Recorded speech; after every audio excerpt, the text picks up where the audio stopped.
दर।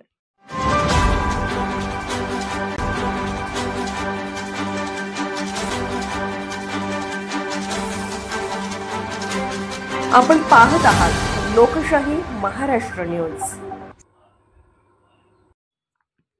सांगली पोलिसांची धडक कारवाई, घरफोडी करणारे तिघे चोरटे अटकेत, 3 घरफोडींचा उलगडा।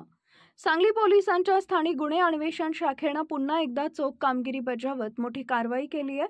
दिवसाढवळ्या घरफोडी करणाऱ्या बीड जिल्ह्यातील 3 चोरट्यांना अटक करण्यात आली असून तब्बल 3 घरफोडी गुन्ह्याचा उलगडा करण्यात पोलिसांना यश आलं आहे।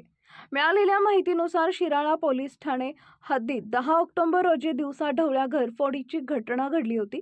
या प्रकरणाचा तपास करताना पोलिसांना संशयितांविषयी महत्त्वाचे धागेदोरे मिळाले।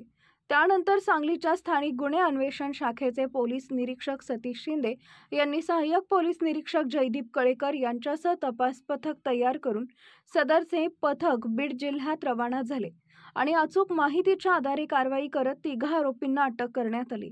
अटक आरोपींची नावं संतोष मर्दान भोसले राहणार खराडी तालुका आष्टी जिल्हा बीड, मोहन नि काळजा भोसले राहणार खराडी तालुका आष्टी जिल्हा बीड आणि अतुल नवनाथ काळे राहणार वाकी तालुका आष्टी जिल्हा बीड अशी आहेत। या आरोपींकडून शिराळा, इस्लामपूर आणि सांगली हद्दीत घडलेल्या 3 घरफोडी गुन्ह्यांचा उलगडा करण्यात आला असून या कारवाईमुळे सांगली पोलिसांच्या तपासक क्षमतेचं पुन्हा एकदा दर्शन घडले।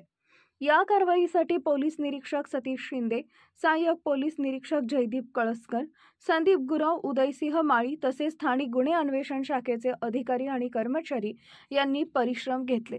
पोलिसांच्या प्राथमिक चौकशीत आरोपींकडून आणखी काही घरफोडी गुन्ह्याचा उलगडा होण्याची शक्यता वर्तविण्यात येत असून पुढील तपास शिराळा पोलीस ठाण्याकडून करण्यात येत आहे। लोकशाही महाराष्ट्र न्यूज चॅनलला लाईक करा, शेअर करा आणि सबस्क्राईब करा।